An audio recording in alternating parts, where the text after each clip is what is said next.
حق کو نہ ماننے کا، حق کو جھٹلانے کا اور حق کے ساتھ محاذ آرائی کرنے کا نتیجہ جہنم کا عذاب ہوگا۔ اور وہ کیسا عذاب ہوگا کہ نیچے بھی آگ۔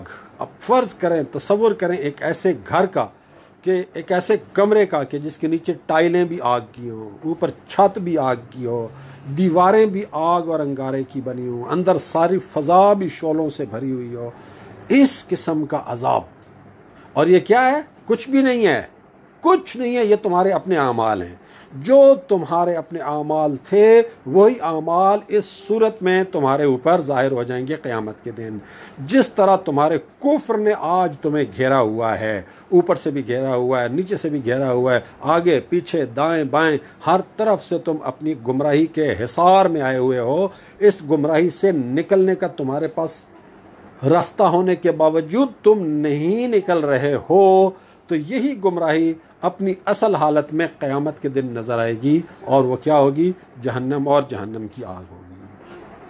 اللہ تعالیٰ اس ماہ مبارک رمضان میں ہم سب کے گناہوں کو معاف فرمائے، ہمیں معرفت اور شعور اور آگاہی کے ساتھ عبادت کی توفیق عطا فرمائے، ہمیں معرفت اور شعور کے ساتھ قرآن شریف کی تلاوت کرنے کی توفیق عطا فرمائے، اور ہمارے دلوں کو، ہمارے ذہنوں کو، ہماری سوچوں کو، ہمارے اعمال کو، ہمارے کردار کو نور قرآن سے منور فرمائے۔